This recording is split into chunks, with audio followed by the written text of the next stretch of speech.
Timnas cuma latihan 2 kali, tapi bisa main kayak gini. Maksudnya kan itu hal yang perlu kita benar-benar apresiasi dong. Kita pernah mengalami di mana timnas itu untuk main bagus perlu TC berminggu-minggu. Kadang perlu sebulan, kadang perlu TC ke luar negeri.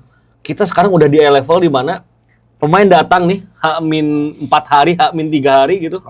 Latihan, langsung nyetel. Ini satu hal yang perlu kita apresiasi dan gue juga mengajak teman-teman untuk mengapresiasi karena kan banyak nada sumbang. Stop bullying lah. Iya, nada sumbangnya gini, timnas menang 4-0 ya karena lawannya Saint Kitts and Nevis gitu.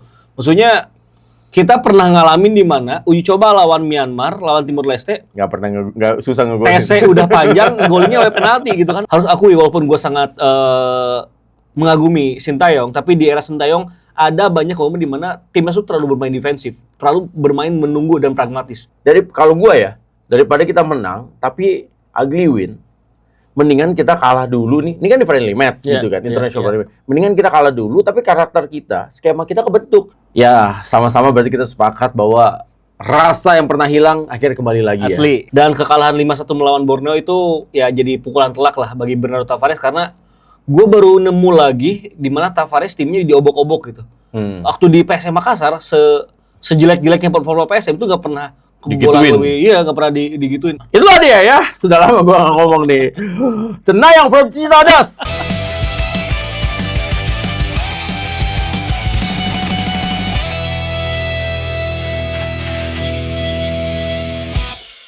Assalamualaikum warahmatullahi wabarakatuh. Wow, episode ke-50 di komentar Sudan. Ibam. Yes. Oi. Semua orang banyak yang nanya, semua orang ketemu sama gue, ya kan, pas gue di PSSI Awards, pas gue lagi bawain timnas, ya kan, kapan nih komentari tayang lagi? Gue bilang, Ibam lagi dikontrak jadi komentator Liga Solomon Island.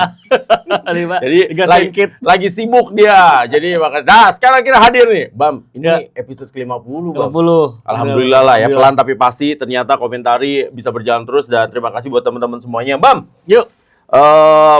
Kita bahas yang pertama di episode ini. Ada apa aja tuh? Karena episode 50 ya, jadi ini episode pencapaian lah ya. Kita akan bahas soal timnas bermain di FIFA Series, tapi kita juga akan bahas soal beberapa pertandingan yang ada di Super League. Iya.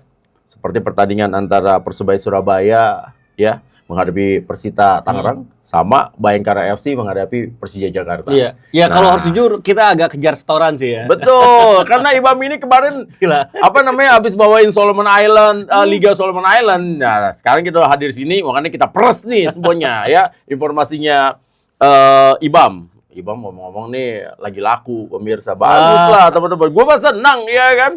Alhamdulillah. Yuk, lo nonton nggak pertandingannya? Nonton yang dua-duanya atau salah satunya? Yang match pertama langsung ke stadion, yang match kedua dari rumah. Oh iya, yang match pertama dia live reaction. Enggak. Nonton ke stadion aja, nonton aja. Sebagai warga lagi biasa. Lo harusnya ngomong pada saat itu. Gua pengen nonton pada itu kemarin itu nggak ada temen tuh. Gitu. Iya. Iya, karena kan gua bawainnya Bulgaria. Iya, enggak lah. Tapi emang hari itu nggak bisa.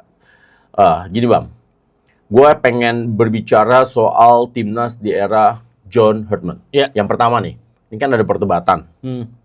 Banyak orang yang bilang skema dasarnya timnas itu adalah 4-4-2. Benar. Ya, ada yang bilang juga 3-4-3 dan ketika menyerang jadi 3-5-2. Iya. Nah, menurut lo yang benar 4-4-2 atau 3-5-2 atau 3-4-3?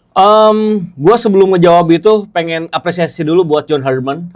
Gue ngelihat dia datang ke sini itu tidak langsung menangkis apa-apa yang terjadi di masa lalu.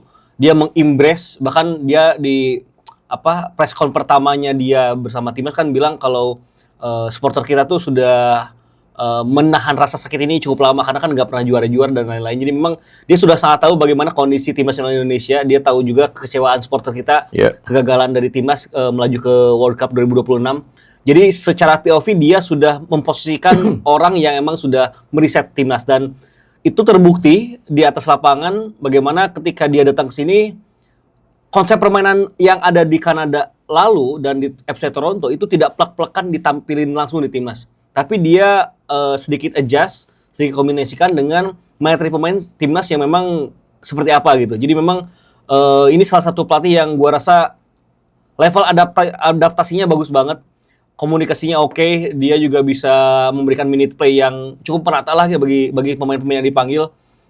Terus juga alasan pemilihan dan lain-lainnya cukup masuk akal buat gue. Jadi memang gue sangat bersemangat dengan timnas di bawah John Herdman ini. Benar-benar seperti apa ya? Seperti kita punya harapan baru lah untuk bisa melangkah lebih oke lagi ke depannya gitu. Nah, untuk formasi, gue sudah sempat membahas ini di beberapa tempat karena juga gue cukup mengulik bagaimana profil dari John Herdman. Jadi sebenarnya John Herdman ini tumbuh dengan taktikal yang dia banyak dipengaruhi oleh skema 4 back. Sambil ngopi ya? Iya, sambil ngopi. Dia kan berasal dari area Newcastle kan di Inggris gitu. Di mana dari Newcastle. Dia Newcastle. Tapi lebih ke pinggirannya apa namanya lupa lagi gue. Tapi secara kultur dia implikasi dari skema permainan 4 back. Tapi lagi-lagi karena dia ini seorang pembelajar yang sangat bagus, dia bisa mengkomunikasikannya dengan situasi di lapangan.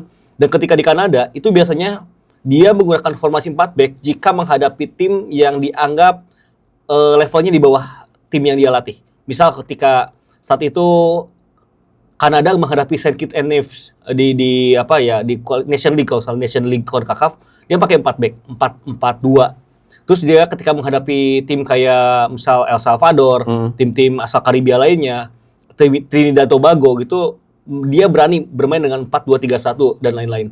Tapi ketika menghadapi tim yang di level dirasa levelnya lebih sepadan dan lebih tinggi, dia coba bermain aman.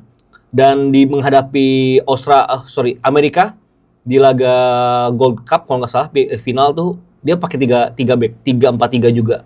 Bahkan ada satu momen dia menggunakan Alphonso Davies sebagai winger kiri. Ketika kebutuhan di pertandingan dia harus mengubah formasinya lagi. Di Copa Copa Amerika ya? Iya, jadi memang ini ngebuktiin kalau John Herdman ini sangat terbuka dengan pilihan taktik yang ada. Dia tidak punya pakem yang rigid, tapi dia punya satu pemahaman bahwa taktik itu di lapangan bisa berganti-ganti gitu. Oke, fluid lah ya. Fluid. Tapi walaupun fluid, dia ada koridor-koridor yang sudah disiapkan. Oke. Makanya pas gua kemarin ngeliat di timnas, dari awal gua udah memprediksi kalau kayaknya bakal pakai 3 back. Alasannya sederhana. Timnas kita kalau pakai 4 back agak sayang dengan materi pemain yang luar biasa. Bagus-bagus. Bener, numpuk mewah di lini pertahanan. Jadi untuk memulai formasi dengan 4 back, gua rasa agak menyia-nyiakan kemampuan pemain-pemain kita. Yeah. Makanya pas pertama di laga melawan Saint Kitts and Nevis ini main dengan bahkan 3-5-2 ya, dengan Etam yang bisa free roll gitu, bisa bertransformasi menjadi 3-4-3, gue rasa itu 3 back sih. Karena kan yang di belakang jelas gitu. Ada Rizky Ridho di wide center back sebelah kanan, Jay Inces di tengah, di kirinya saat itu menggunakan Elkan Bagot yang main di awal. Terus wing back kirinya Donitri, DTP, di wing back kanannya Kevin Dix. Nah, Etam sama Ole Romani ini mainnya cukup fluid dan punya peran yang jelas tuh. Dia tuh kerap mundur ke belakang, jemput bola segala macam, sirkulasi. Nanti Sananta perannya itu untuk bisa ngepin back lawan. Kadang juga akhirnya ngebuat Eta punya space yang luas karena dua pemain ini tertarik sama Sananta gitu. Dan yang paling kelihatan sih diagonal movement ya. Ini hal yang berulang kali diucapkan oleh John Herdman, itu sangat kelihatan.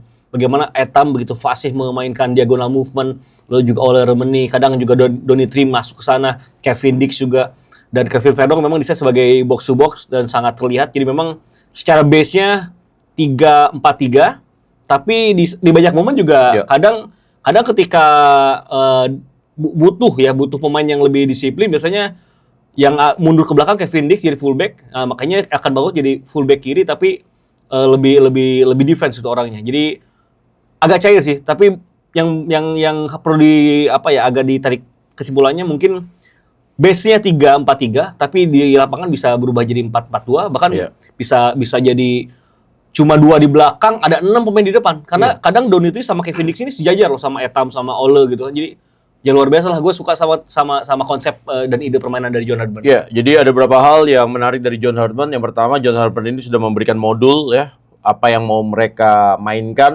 di FIFA Series ini jauh sebelum pemain-pemain ini datang ke Jakarta. Jadi udah dikasih dulu tuh, nih gue akan main kayak gini biar mereka dipelajarin dulu. Kayak misalnya Iba mau siaran, Ibang mau siaran nih gitu kan, dikasih dulu tuh materinya. Nanti kita akan bahas seperti ini. Makanya ketika pas di sana kan nggak perlu GR terlalu lama, nggak perlu latihan terlalu lama, pemain udah tahu maunya si John Herdman seperti ini. Nah itu satu yang membuat makanya pemain kelihatan cepet banget tuh adaptasinya terhadap strategi John Herdman di lapangan. Padahal kan latihannya cuma 2 kali, Bang. Iya, benar. Yang kedua, ya posisi-posisi pemain-pemain yang di dan unnatural position lah buat para pemain. Kalau gua menganggapnya, Bang, satu karena beberapa pemain di posisi natural nggak bisa main seperti Tom Haye yang lagi boleh dikatakan menjadi motor serangannya timnas lah kan mengalami akumulasi. Terus sayang juga nih kalau pemain-pemain yang punya grade besar nggak dimainin, ya kan? Karena numpuknya posisi, benar kan? Untung aja bukan untung lah, tapi saat itu nggak ada Dean James juga. Kalau ada Dean James kan makin pusing lagi tuh dia untuk memainkan di posisi mana. Makanya akhirnya Calvin Verdong yang lebih versatile akhirnya dimainkan sebagai box to box, bermain sebagai bersama Joey dan juga bersama dengan Nathan dan juga bisa versatile juga kan.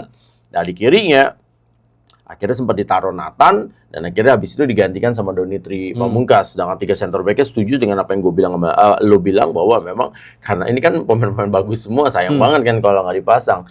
Nah terus di posisi kanan Kevin Dix akhirnya pun juga dimainkan juga bukan di posisi ya naturalnya dia sebenarnya bek kanan, ya kan. Tapi di beberapa tahun terakhir di Mönchengladbach dia main sebagai center back. Benar. Dan akhirnya dimainkan lagi di posisi karena ada Rido di situ juga kan. Ya ini kan sebenarnya kan posisinya bingung juga gue yakin John Herdman gitu kan. Kalau dia naruh si Kevin Dix, Rido nggak main. Iya. Ya publik masih pengen Rido main lah gitu dan kan. chemistry Rido sama Jay kan udah kebukti bagus. Iya gitu. Jadi Rido pengen main juga. Nah makanya Kevin Dix juga mainnya juga di posisi right back ya atau main agak wing back juga kurang maksimal lah. Nah, menurut lo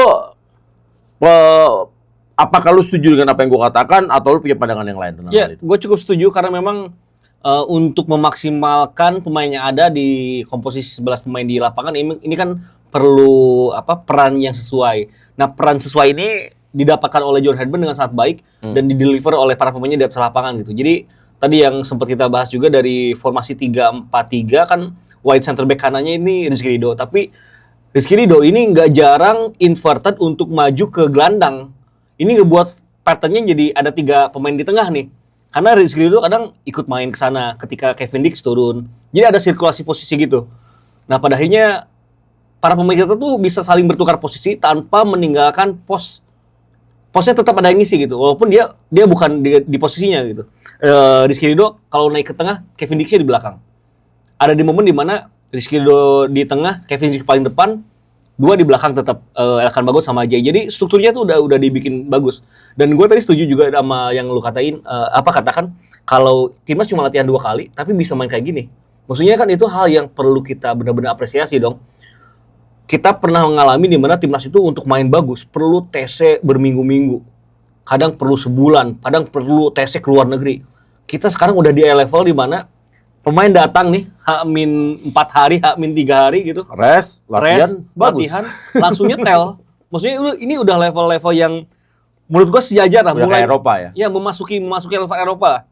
Kalau level Eropa belum lah, karena kan kebukti di laga melawan Bulgaria kita kalah disiplin dan lain-lain. Tapi kita udah menuju ke sana loh gitu. Ini satu hal yang perlu kita apresiasi dan gue juga mengajak teman-teman untuk mengapresiasi karena kan banyak nada sumbang. Stop bullying lah. Iya, nada sumbangnya gini, timnas menang 4-0 ya karena lawannya Saint Kitts and Nevis gitu.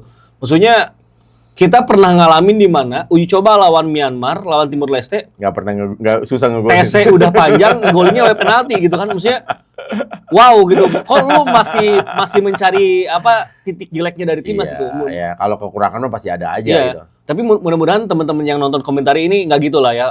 Kalaupun gitu kasih tahu teman-teman yang lain kalau ya kita tuh harus bisa mengapresiasi lah karena gue sih senang tadi yang kita udah bahas berkali-kali kalau wah ini udah lama ya nggak ngerasain kayak gini. Pemain datang cuma beberapa hari bener-bener udah tahu peran dan fungsinya di lapangan, nggak tabrakan, jarang miskomunikasi passing. Memang ada 1-2 miss passing tapi nggak banyak lah gitu. Nggak yang clumsy gitu salahnya tuh. Apalagi di laga melawan Saint Kitts and Nevis ini kelihatan kalau para pemain tuh udah tahu harus gerak kemana, passing harus diarahkan kemana. Jordi Amat sama Kelvin Verdong juga nyetel. Semakin ngebuat John Herdman pusing karena pemain yang bisa tampil di multiple position ini ternyata bagus-bagus juga gitu.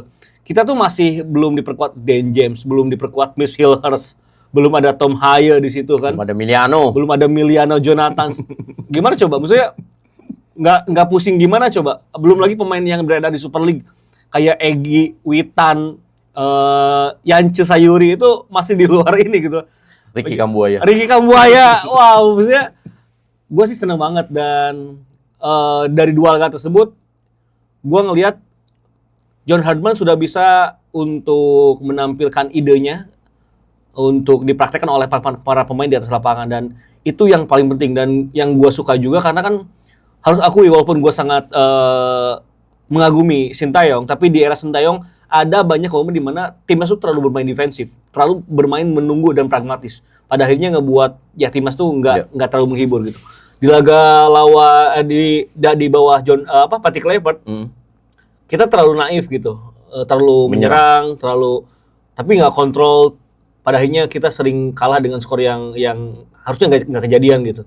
Nah di bawah John Herdman ada kontrol yang lebih baik gitu.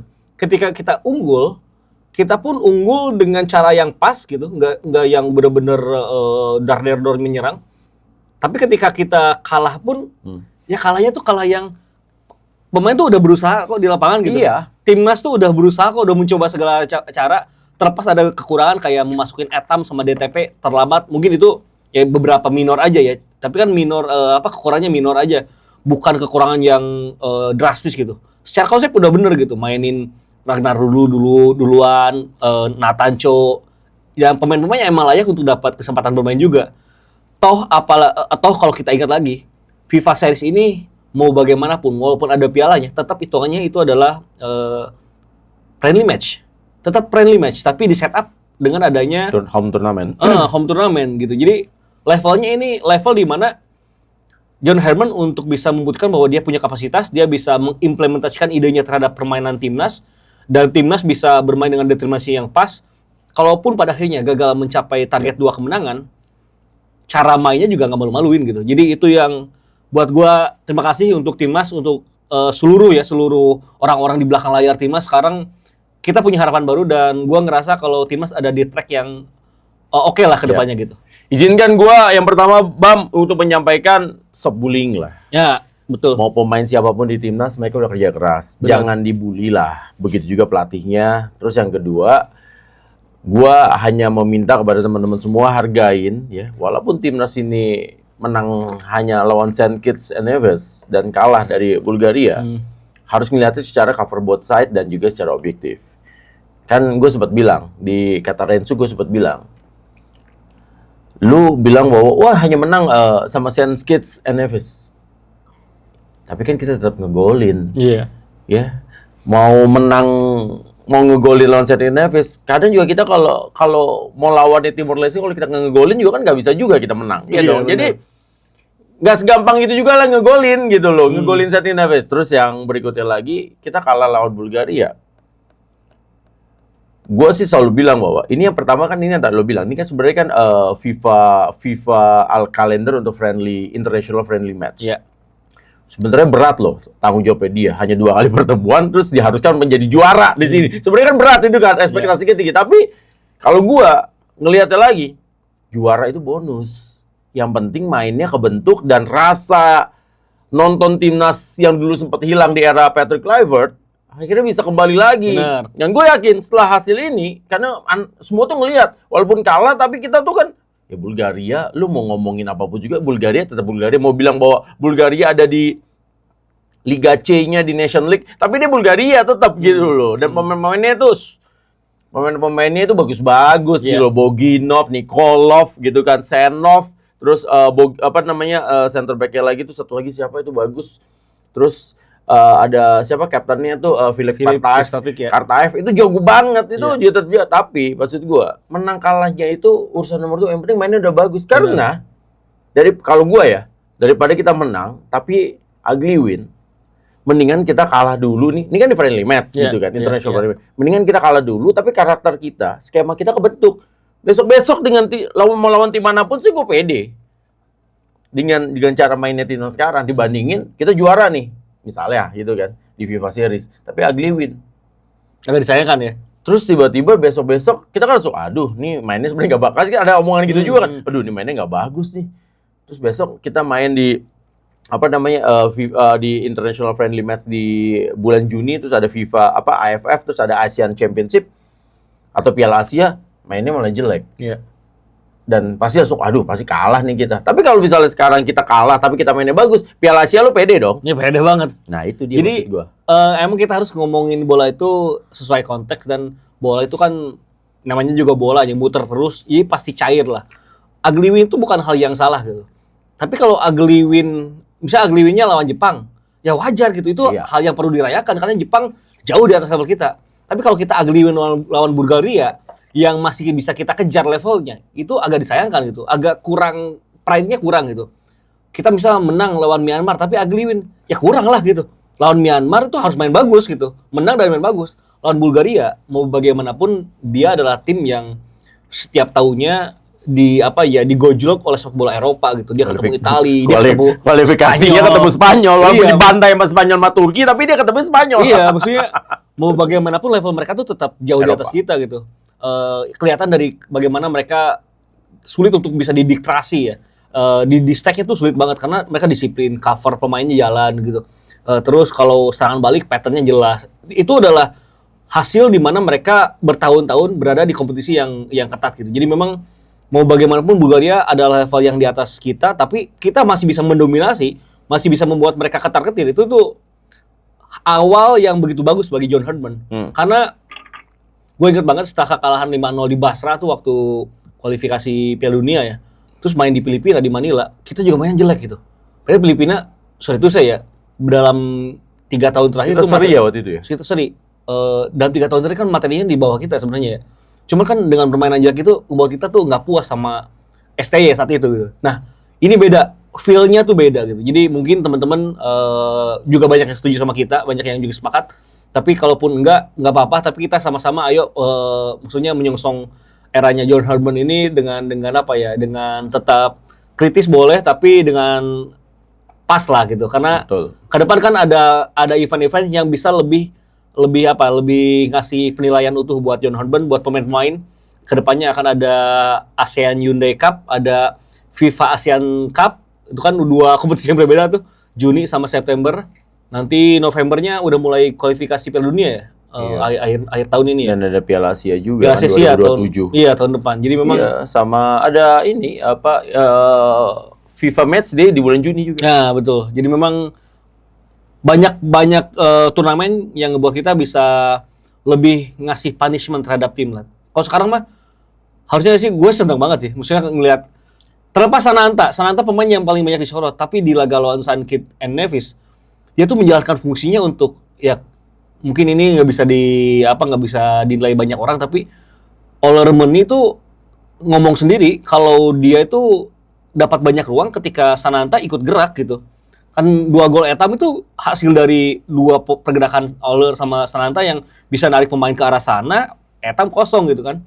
Dan Etam wow, fenomenal itu ada di posisi dia. Lu nyetak brace di pertandingan FIFA Match Day sih luar biasa lah, Bang. Iya, dengan kondisi dia dihujat tanpa alasannya jelas, lu bisa tetap stand out, main kayak nggak ada apa-apa, cetak 2 gol, bahkan bisa hat-trick kalau nggak kena tiang. Jadi memang ini pemain fenomenal. Jangan lupakan kita tuh masih belum diperkuat oleh Marcelino gitu.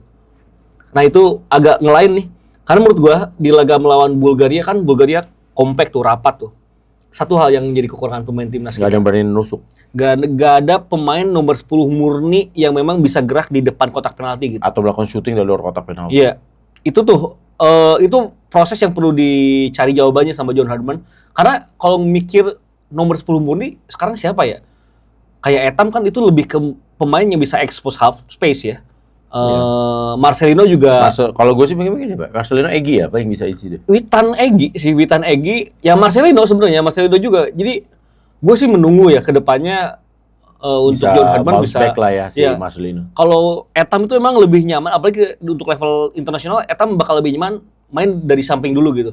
Kalau main di tengah pasti body balance-nya tuh body duelnya bakal kemakan sama pemain lawan. Tapi kalau main di sayap tuh pas aja gitu.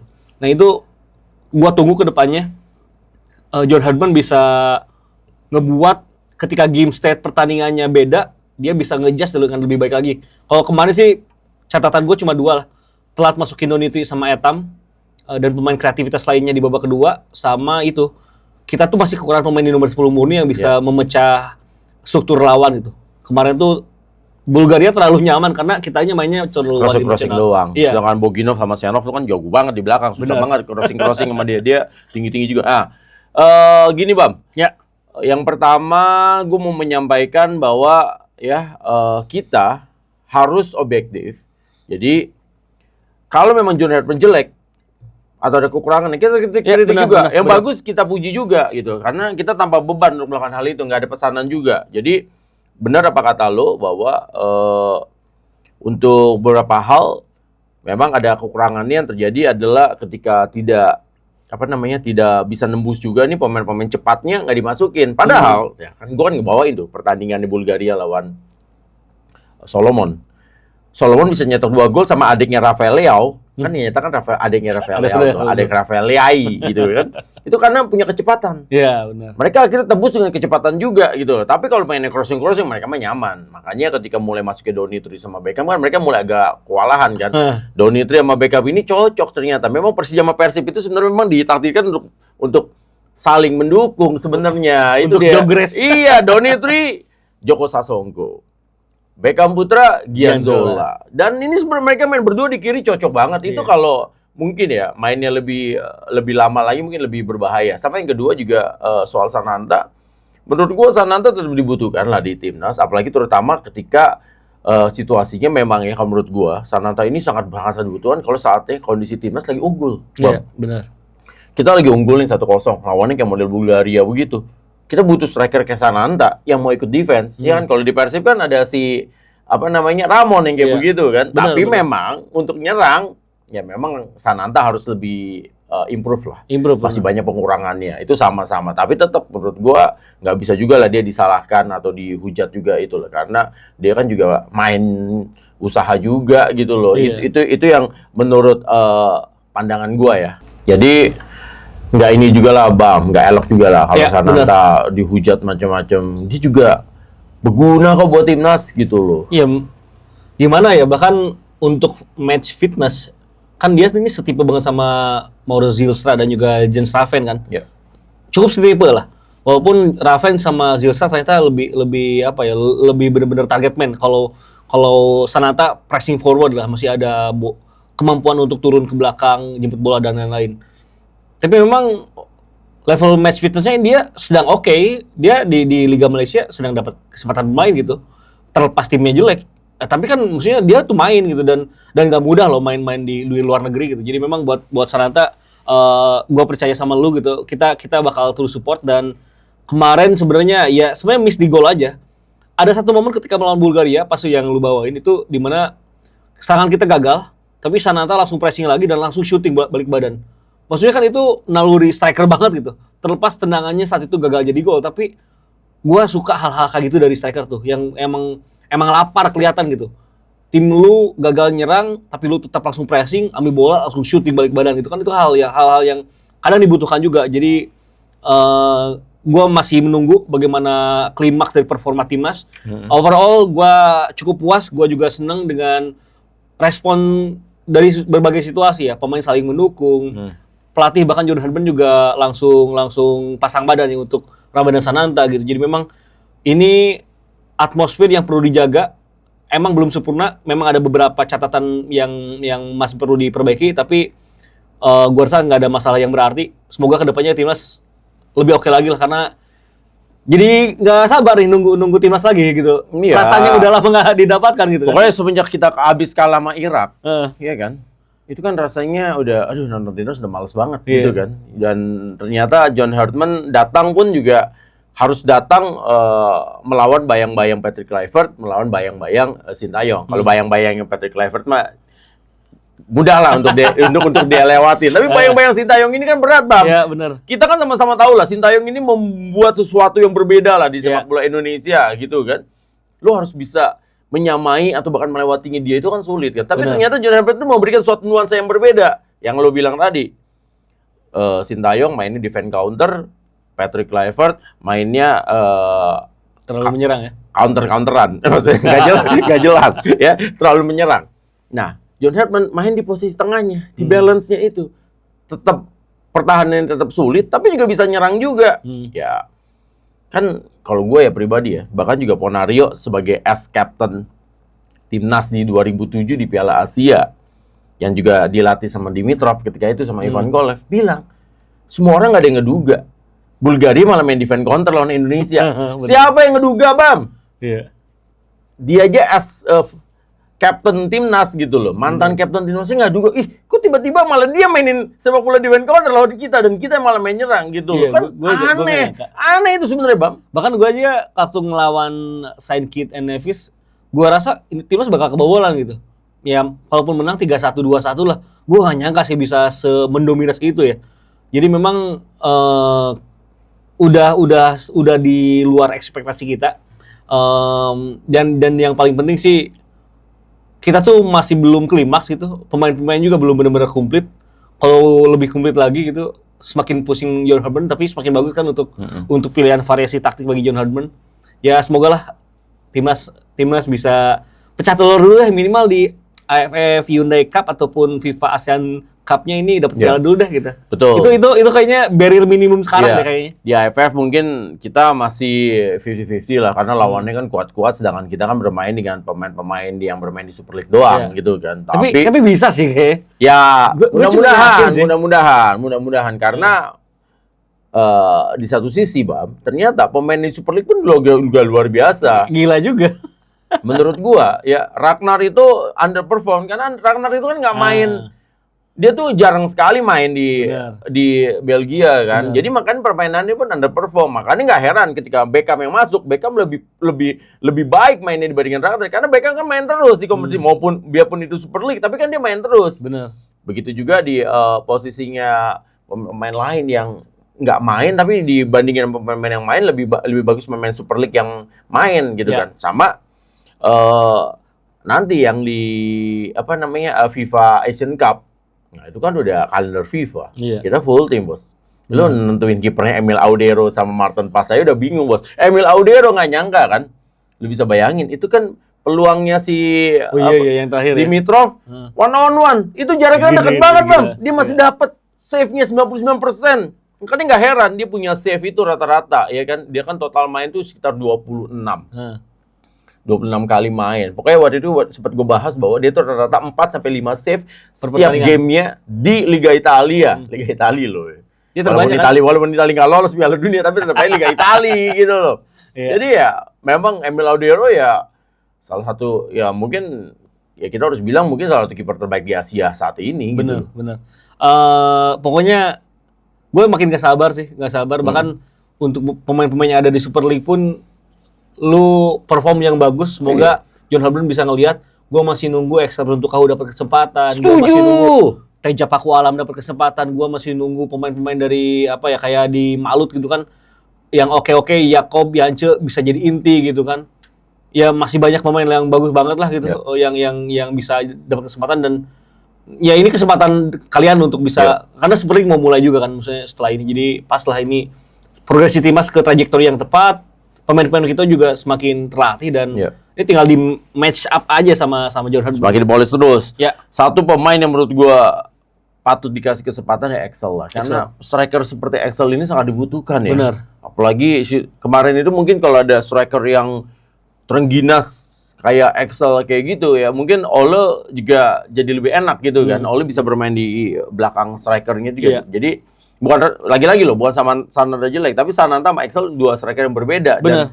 Dan ini akan menjadi hal yang positif lah, terutama nanti buat di AFF ya. Model-model dari Axel. Terus gini Bang, Doni Tri Pamungkas juga sama seperti Beckham bermain di level seniornya tuh luar biasa ya. Dan memang nih pemain ini menurut gua kepercayaan dirinya sih luar biasa. Dia kalem tapi punya kepercayaan diri kan. Sampai 2 pemain Bulgaria ketabrakan aja sih menurut gua itu canggih banget, Bam. Itu magic gila. Gila itu gue pas lagi siaran juga bilang, wah gila ini kalau 2 pemainnya siapa yang ketabrakan itu sampai tabrakan kayak begitu menurut gue, dan mereka kan langsung kaget gitu, wih bocah Indonesia bisa bikin gua kayak begini. Dan itu kalau crossingnya nggak kena si nomor 21 kan, backnya nomor 21 itu kan emang itu apa antisipasi crossingnya juga gila sih. Iya, dan dia kan emang benar-benar tokoh antagonisnya kita lawan kita banget kan nomor 21 itu kan. Itu memang itu kalau nggak itu kan si Ole udah dapat gitu. Sama Ole mah tinggal di flashing doang gitu.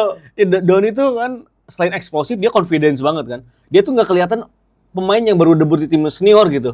Ya kayak Etam waktu lawan Cina, kayak ya udah kayak main tanpa beban aja, lu main seperti yang lu biasa mainin di klub dan kelihatan banget oke banget. Dan ya kalau dulu ada Rezaldi Febri di era Luis Milla, sekarang ada Etam Doni di sisi yang sama gitu, dan dua-duanya bisa kombinasi bagus. Sebenarnya kalau ngomongin Doni pun sangat cepat mencerna ini ya, bagaimana taktik yang diinginkan oleh John Herdman, karena kan dia ditugaskan untuk menjaga kelebaran. Dan dia tuh benar-benar menjalankan fungsinya. Tapi di saat dia dipaksa untuk harus nusuk dan harus improvisasi di lapangan, dia juga bisa gitu. Jadi sama Etam ngebuktiin kalau pemain Super League itu nggak seburuk itu kok, tetap bisa bersaing. Dan kalau dulu kita harus nunggu beberapa tahun untuk dapat Evan Dimas, nunggu beberapa tahun lagi untuk dapat Egy. Kalau sekarang tuh kayak tiap tahun tuh ada yang muncul gitu. 3 tahun lalu Marcelino jas pecah, tahun lalu Etam jas pecah, sekarang Doniti jas pecah. Jadi semakin banyak pemain-pemain hebat gitu yang di usia muda yang karirnya tuh masih sangat panjang gitu. Jadi Indonesia sudah bisa memproduce beberapa generational talent di beberapa posisi yang berbeda. Dan kalau ini diasuh dengan tepat, gua rasa Indonesia bakal klimaks sih. Berada di tangan yang tepat lah ya. Makanya kita berharap banyak sama John Herdman. Tapi lagi-lagi ya, kalau John Herdman jelek atau apa, tetap kritik. Iya benar. Jadi jangan juga diagung-agungkan. Jadi kita juga jangan sampai mengkultuskan orang juga gitu. Kalau bagus kita dukung. Tapi kalau buruk ya kita harus kritik. Sama gini, Bam. Untuk Donitri Pamungkas ini kan sempat bercandain lah sama Kelvin Verdong kan. Kelvin Verdong kan bilang bahwa wah saya tunggulah di Eropa gitu lah. Tapi emang menurut gua Donitri memang pantas main lah untuk mungkin di level-level kasta kedua atau kasta ketiga. Kasta pertama mungkin masih berat ya. Kasta kedua, kasta ketiga Eropa sih dia mungkin masih bisa gitu kan. Tapi kalau gua, Bam, ya melihat ya, bukan berarti juga gua tidak setuju Donitri untuk bermain abroad, untuk bermain ke luar negeri. Tapi ini kan lebih objektif lagi kita nilainya. Kalau lu main di kasta, kalau lu main di Eropa tapi lu hanya pemain cadangan yang bermainnya jelek, kurang, ya mendingan tetap di sini, Bang. Bener. Karena Super League kan juga kompetitif juga kok gitu loh. Dibandingin lu datang ke sana hanya karena ngikutin netizen nih, wah lu harus abroad. Tapi di sana nggak main juga. Ragnar tuh lihat buktinya nggak main. Pemain sebagus Ragnar aja ketika dia nggak reguler main, akhirnya kan kemarin mainnya underperform banget gitu loh. Jadi Donitri kalau memang di luar negeri dapat klub yang bisa menjamin dia mainnya reguler, silakan. Benar. Silakan. Walaupun pasti gajinya nggak mungkin sebesar gajinya di Persija, itu pasti. Karena dia keluar dari cover zone kan. Tapi kalau nyata hanya menuhin keinginan netizen doang untuk main di luar negeri, tapi menit bermainnya nggak sebanyak di Persija, ya nggak usah, Bang. Mendingan di Persija aja. Kita sampai lupa, kita tuh masih punya Asnawi sama Arhan ya. Iya, makanya Arhan kan ngeledekin Kevin Verdong, gue pindah ke Persib nih gitu. Karena dia nggak main kan, nonton gitu. Saking ininya, saking penuhnya gitu. Ya siapapun lah, kayak Etam kan masih punya angan-angan pengen main abroad, tapi ya pilih-pilih lah karena contohnya banyak gitu. Kayak Pratama Arhan kan ke Jepang juga nggak mudah. Asnawi ternyata bisa dapat menit-menit di K2 ya, di K-League 2. Ya mungkin kan coba itu udahlah, Thailand dulu mungkin yang advance. Malaysia, Thailand nggak buruk kok, nggak buruk. Yang penting lu keluar dari comfort zone, lu punya pengalaman lebih, lu punya kesempatan untuk bertemu pemain hebat lainnya juga. Itu ngebuat lu lebih confidence. Dan ya paling masa otot dikit naikin boleh mungkin ya, kayak Etam sama Donitri, supaya pas ditekan lawan tuh lu lebih kekar aja gitu ya.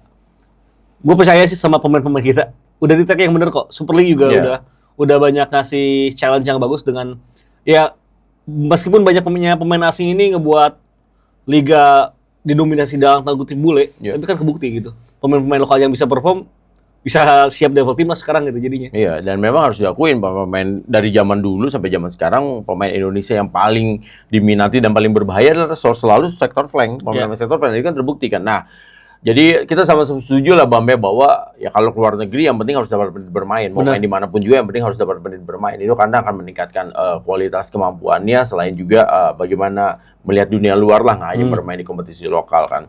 Lalu gini juga Bang, Kevin Verdonk kembali membuktikan bahwa dia mau ditempatin di mana aja nggak masalah, ya kan? Dan gue nggak tahu ya yang di pertandingan pertama ya, gue nggak begitu detail karena kan gue hanya nonton tidak ngebawain, beda kan nonton semua. Tapi ya di pertandingan kedua, ketika gue bawain menghadapi Bulgaria, lawan sekelas Bulgaria aja, Kevin Verdonk nggak pernah miss passing. Bener.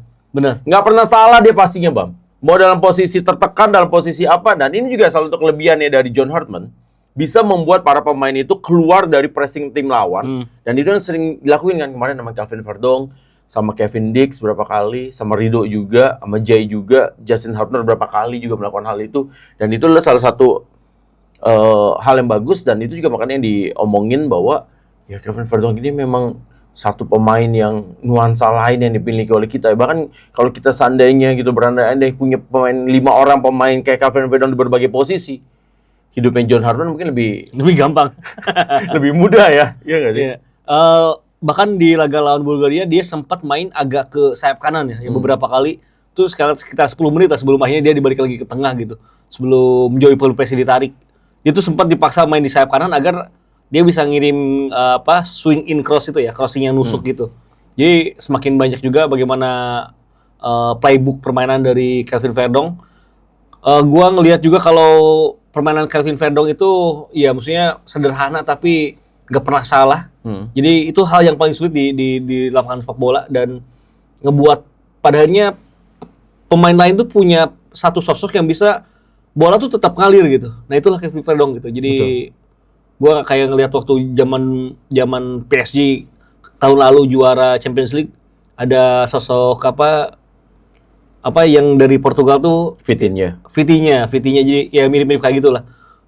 Sama João Neves ya, kayak yang dia main sederhana aja tapi pas gitu, kapan dribbling, kapan passing gitu. Jadi dan dia nyetel sama siapapun, mau sama Jordi Amat, mau sama Joey Pelupesi, oke banget.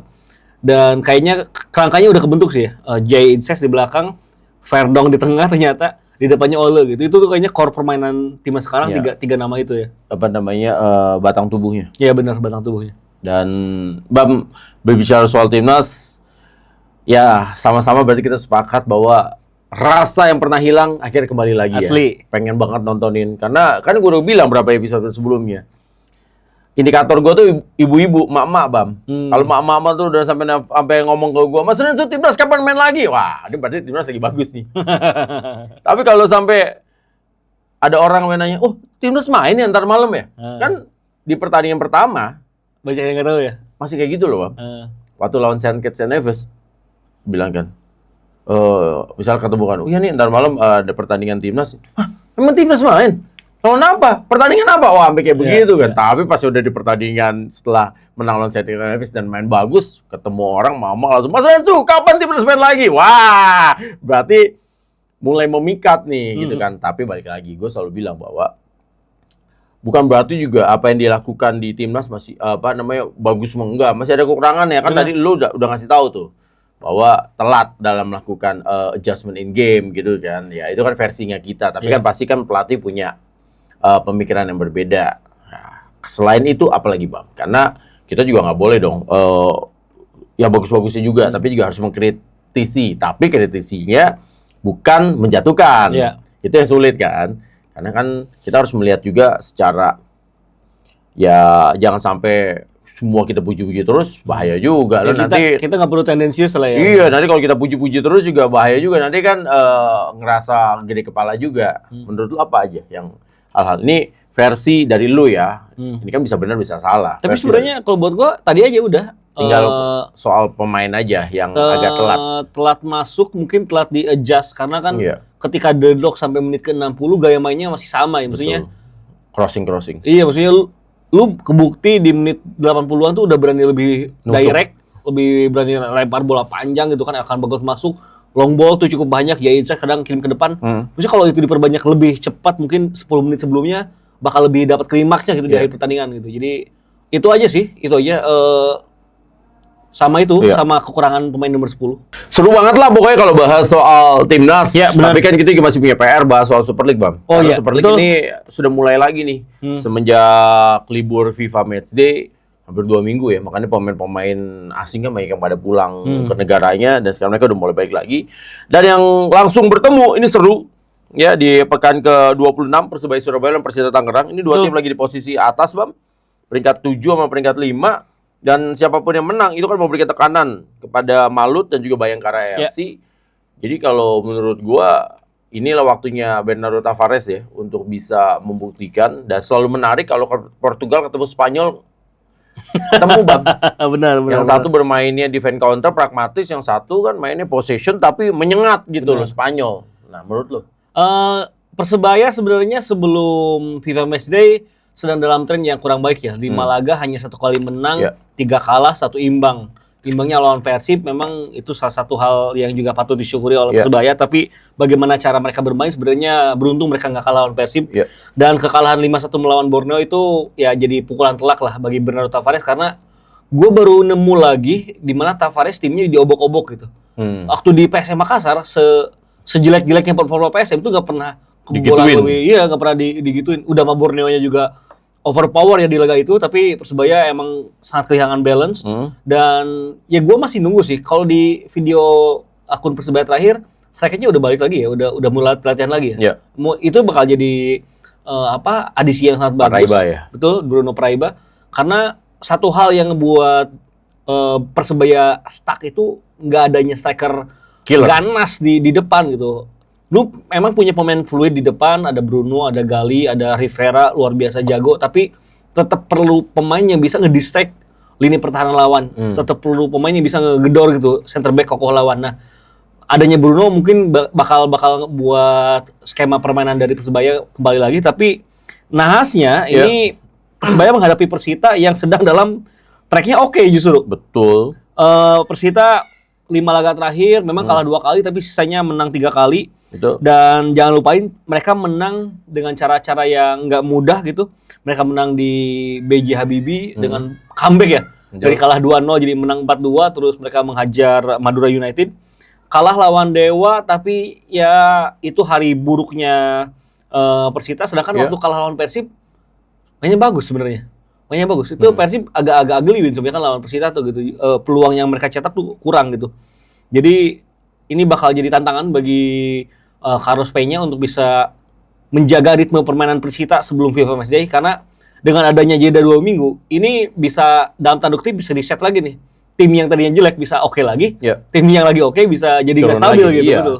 Jadi kan makanya itulah ada namanya time out, Bam, di olahraga volley sama olahraga basket. Itu kan fungsinya 2. Bagi tim yang bagus, dikena timeout, itu malah jadi kesel karena ritmenya lagi enak, kena timeout malah bisa jadi kacau. Tapi buat tim yang lagi jelek dengan timeout, ya dia berharap dengan timeout bisa bagus gitu, karena lawannya jadi merusak konsentrasi lawan. Nah, itu yang terjadi sama Persebaya waktu 2 minggu pas kan dimanfaatin sama Bernardo Tavares nih. Buat ngulik-ngulik karena dia kan baru bergabung. Tapi sebaliknya bagi Persita lagi tren 2 kali kemenangannya tiba-tiba kepotong sama ini. Nah, ini akan membuat situasi jadi menarik, dan akan kita lihat juga nanti di Hoki Caraka ya, yang tetap kita tadi belum bahas Hoki Caraka masih ada loh buat timnas. Iya, makanya jadi Hoki Caraka kita berharap juga dia, karena kan John Hartman masih di Indonesia, pasti nonton gitu kan. Nah, nanti Hoki Caraka tunjukin tuh ke John Hartman buat AFF nanti. Itu dia. Ini pemain yang gue tunggu juga sih, gila. Tadi lupa nggak ke-mention ya. Karena ya performanya di Persita, gue salut, dia bisa nggak hanya berkembang tapi juga bisa menyerap apa yang diinginkan oleh Carlos Peña. Bahkan dia mencoba hal baru dengan bisa berani bermain melebar, dan fungsinya di lapangan emang benar-benar berguna bagi tim gitu. Bagusnya lagi Persita kan Dejan Rakic, strikernya udah mulai cetak gol kan. Jadi yang ngebuat akhirnya ada pilihan taktik lain, ada playbook lain yang bisa ditampilkan oleh Carlos Peña. Ini akan jadi tantangan bagi Bernardo Tavares, karena ya tadi itu, kalau mereka stuck dengan gaya permainan yang sama mungkin bakal mulai dibaca, dan Persita ini tim kayak spons gitu yang paling senang nyerap permainan lawan tiba-tiba pecah gitu dengan permainan dari mereka. Ya mereka masih punya Eberbesa, dia juga punya Reiko gitu. Ramon Bueno udah main belum sih? Ramon udah. Atau kartu ya terakhir ya, lupa lagi. Makanya ada Ramon Bueno makin kuat lagi tengahnya. Benar. Tapi kalaupun tidak ada Ramon Bueno kan tengahnya juga udah oke gitu kan. Pablo Ganet salah satu CM yang perform juga gitu dan tidak terasa bagi Persebaya. Mereka cukup lama sempat ada di atas Persita beberapa pekan. Kali ini Persita balik lagi ke posisi 5 bahkan ya. Betul. Persita ini hanya terpaut 4 poin dari Malut. Jadi memang kesempatan untuk menjauhi pesaing-pesaingnya di papan bawah ya. Ini kesempatan besar bagi Persita. Walaupun untung ini mainnya nggak di kandang ya. Persita tandang ke Bung Tomo ya. Karena Indomie lagi kena ini kemarin. Iya, puting beliung. Ya. Mainnya di Gelora Bung Tomo. Iya, Bung Tomo. Jadi ya semoga Indomie Arena juga cepat kelar lagi karena next game-nya pasti home kan tanggal 10 Persita. baru tanggal 10 Persita baru main home itu lawan Arema tuh di 10 April. Prediksi lu, Bang? Persebaya lawan Persita. Wah, ini kayaknya ketat sih, kayaknya tipis kayaknya. 1-0 aja Persebaya bola mati ini. Enggak 2-1. Kalau gue sih 2-1 kayaknya. 2-1. Persebaya Mungkin karena Persebaya ya. Ya jadi ya ini sebenarnya ketat gitu. Jadi walaupun menang Persebaya ini nggak akan mudah lawan Persita Tangerang. Ya 1-0 atau 2-1 tapi memang pasti penentunya itu gol titik dari bola mati lah gitu. Karena gua rasa sih ini bakal saling cancel satu sama lain gitu. Taktik ini di-cancel, taktik lawannya di-cancel gitu. Ya bakal ketat. Sama itu Persebayanya dalam kondisi riset dalam tanda kutip setelah FIFA Matchday. Ya kayaknya mereka coba untuk bermain pragmatis, yang penting menang deh gitu. Betul. Nah, sementara itu tadi prediksi dari pekan 26 antara Persebaya Surabaya dan Persita Tangerang. Ini ada satu pertandingan lagi, Bam, yang akan bermain di Stadion Sumpah Pemuda di Lampung. Bayangkara FC menghadapi Persija Jakarta. Sedikit saja, Bayangkara FC ini kan menjadi tim yang tidak terkalahkan dalam 5 laga terakhir. Ya, tapi total dia meraih kemenangan 6 dari 7 laga terakhir. Benar. Gitu kan. Dia sempat kalah hanya dari Borneo. Menghadapi Persija Jakarta yang harus menang juga, Bam. Iya, benar. Karena kalau nggak menang, makin berat tuh ngejar Borneo FC lawan Persib Bandung. Apalagi kan laga kalau misalnya ini nggak menang tinggal 8. Tapi, ada tapinya lagi.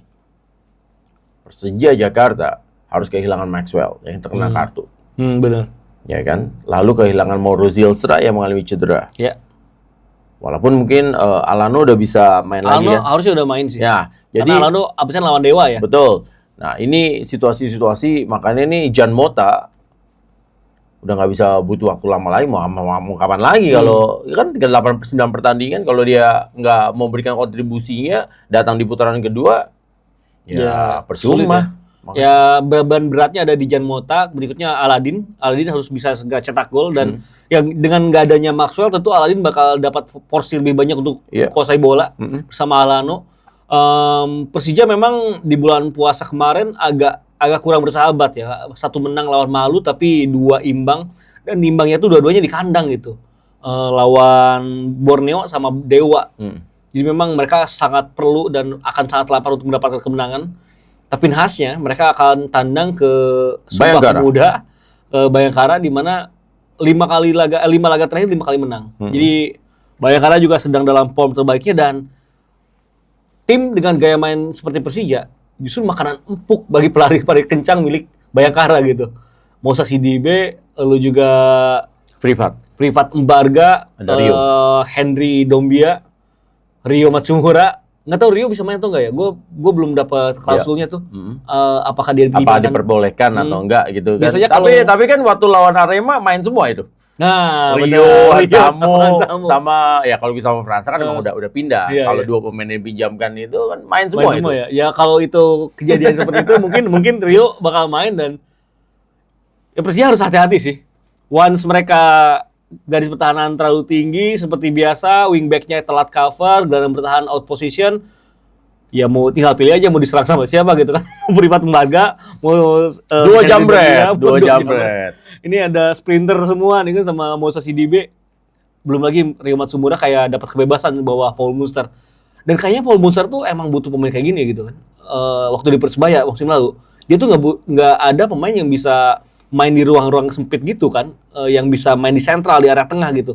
Nah dia sekarang punya Rio Matsumura, makanya dia kayak lebih fluid Di tengah juga Bayangkara, gua rasa masih dalam situasi yang stabil secara skuad, apalagi mereka kedatangan Soya Mamoto juga untuk backup. Walaupun dia masih gantian nih mau Yusubo Seto kan mainnya kan. Jadi memang Wahyu Subo biasanya sama TM Iksan ya.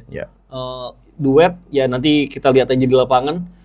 Satu-satunya hal yang perlu diwaspadai sama Bayangkara mungkin yaitu performa Naher Sadikinya.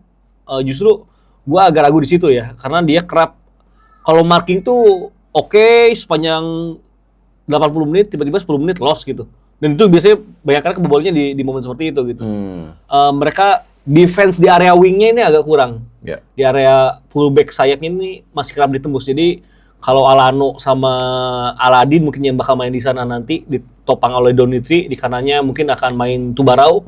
Kalau bisa memanfaatkan area flank pertahanan dari Bayangkara, mungkin Persija juga punya kesempatan untuk cetak gol lah di laga itu. Gustavo Almeida juga masih terus disorot nih Bam. Gitu. Iya. Jadi dia juga harus buktiin juga lah. Jadi kan cara paling gampang untuk membungkam suara minor itu kan, karena kan yang The Jack juga berapa kali juga kan kritisi dia kan, ya harus tampil dengan cetak gol gitu loh. Itu aja nggak ada tampil baik dan mencetak gol. Walaupun Gustavo juga sebenarnya juga mencetak gol juga, tapi masih disorot juga penampilannya. Ya, perlu diingat lagi. Persija bakal main di Lampung itu sore ya? Iya, mainnya sore, kan hari Minggu sore. Dan itu panasnya menamun. Apalagi sekarang walaupun masih hujan nih beberapa hari, tapi udah mulai masuk kayaknya musim kemarau yang mulai awal-awal gitu. Jadi panasnya beda banget. El Nino Torres. Panasnya beda. Itu perlu diantisipasi. Sama asli kayak nembak banget, men. Iya. Terus habis panas tiba-tiba hujan gede banget. Bikin puyeng memang, bikin pusing tuh. Jadi pemain-pemain Persija perlu adaptasi lebih oke lagi. Kalau bisa berangkat ke Lampungnya lebih cepat lebih baik mungkin ya untuk adaptasi di sana, karena di Lampung tuh kayak pesisir sih, walaupun agak jauh dari garis pantai tapi panas. Hangatnya itu beda gitu. Gua seminggu di sana sih lumayan mendem di AC terus sih. Pokoknya daerah-daerah Lampung ya kan, Riau, Bengkulu, Palembang itu panasnya beda banget lah gitu loh. Situasi itu panasnya beda gitu loh sama panas di Jawa gitu. Benar. Tapi kayaknya ini bakal jadi laga yang seru untuk dinantian. Untuk ditonton tuh enak banget untuk penonton netral, karena bakal saling serang aja gitu. Ada strategi juga kan. Gua rasa Bayangkara pun nggak akan defense full sih. Ya Bayangkara seperti Bayangkara biasanya gitu. Mereka sekalinya ngelihat celah lawan langsung main long ball direct gitu kan. Bakal banyak terupas dari lapangan tengah. Ya ini laga yang menjanjikan banyak gol lah. Ya kalau gua sih lebih seru ngelihat Rio Matsumura pasti ingin membuktikan. Wah. Iyalah terhadap karena Misi ya? Ya dia kan sempat datang tuh nonton Persija ketika main di JIS gitu kan. Ya gue yakin lah pasti ada rasa gimananya dia sama Mauricio Souza lah gitu. Dan dia pasti akan membuktikan nih, pengen membuktikan gitu loh. Karena hatinya sebenarnya masih pengen main. Iya. Ya maksudnya dia kan masih kontrak sama Persija, tapi maksudnya dia di putaran kedua nih sebenarnya masih pengen main di Persija, apalagi dia kan habis cedera gitu loh.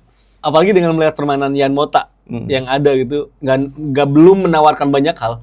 Sebenarnya keputusan meminjamkan Rio Matsumura ini kalau di akhir musim gagal, Persijanya bakal cukup bisa disesali sih, karena justru di momen seperti inilah Persija butuh Rio Matsumura. Iya, playmaker yang muncul dari second line. Asli determinasi, gesit, berani main nusuk, berani improvisasi. Ini yang kurang sebenarnya kan. Ketika Alano atau Maxwell salah satu cedera, pemain kayak gini yang kurang gitu. Ya bener kata lu, ada sisi emosional tersendiri dari Matsumura. Coba untuk membuktikan lawan Persija nanti. Makanya ya, saksikan pertandingannya di hari Minggu. Ya, itu dia. Sama komentator paling beruntung se-Indonesia. Gila, top selalu. Bam, prediksi lo, Bang. Ini seru. Gua rasa 3-2 atau enggak 2 sama lah. 3-2 tuh maksudnya menang Bayangkara? Bayangkara menang. Oke. Atau enggak 2 sama ini. Ini kalau sampai kalah lagi, Persija makin berat. Itu yang beratnya, karena walaupun Persib bakal lawan Semen Padang, yang mana Semen Padang mau keluar dari zona degradasi, misi keluar, tapi sorry itu saya Persib kayaknya nanti kita bahas kan di episode selanjutnya. Kayaknya Persib bakal masih punya kemungkinan besar 3 poin, dan ini jadi tekanan bagi Persija Jakarta. Makanya Persija mau nggak mau harus menang gitu kan. Dan mainnya juga main sore, sesuatu hal yang jarang didapatkan oleh Persija main sore gitu kan. Dan kalau hujan makin berat lagi tuh lapangan Sumpah Pemuda karena Oh iya ya. Arema pas main di sana hujan kan pusing banget tuh lawan Bayangkara ya. Sebenarnya drainasinya bagus, cuman tipikal tanahnya itu ya yang agak Iya, agak sama beda memang gitu ya. Intensitas hujan juga serem juga, Bang. Dan- Hari-hari akhir-akhir ini. emang Persija pekan ke berapa nih? 26 Sekarang 26. ini agak-agak beruntung karena selain Persib lawan Bayangkara, Borneo-nya lawan Madura. Maksudnya dalam hitung-hitungan kayaknya bakal lebih punya Borneo probability Madura, menang. Persib Semen Padang. Iya. Maksudnya probability menangnya lebih gede di dua tim ini dan akan cukup jadi tekanan lah bagi Persija gitu. Ya, jadi tapi lo pasti tetap 3-2. 3-2 atau 2 sama lah. 3-2 atau 2-2. 2 sama. 2 sama. Itulah dia ya. Sudah lama gua nggak ngomong nih. Cenayang from Cicadas memprediksikan pertandingan tersebut di Super League dan itu menjadi akhir juga dari komentari episode ke-50. 50. Ya, episode genep nih ya kan. Dan terima kasih buat teman-teman semuanya yang sudah menyaksikan komentari. Jadi Ibam setelah tugas di Liga Solomon Island akhirnya kembali. Tapi ya gua mengucapkan maaf lahir batin juga ya. Oh, Masih iya, dalam loh. suasana lebaran. Kalau gua kan baru muncul lagi nih di YouTube-nya Kata Rensu. Mohon maaf lahir batin. Kita terus support lah sepak bola Indonesia ya. Yes. Baik timnasnya ataupun liganya. Karena bakal tetap seru. Yang nonton Liga Championship juga boleh mention karena udah mulai seru tuh Championship. Iya, udah mulai seru. Jadi udah mulai tim yang biasa di atas tiba-tiba tergeser, yang dari bawah di bawah jadi makin seru lah. Tapi nanti ada edisi khusus saja yang mau benar. dibahas soal hal itu. Yang pastinya buat teman-teman semuanya jangan lupa like and juga subs buat Kata Rensu dan juga komentari ya. Sampai jumpa lagi kesempatan. Wassalamualaikum warahmatullahi wabarakatuh.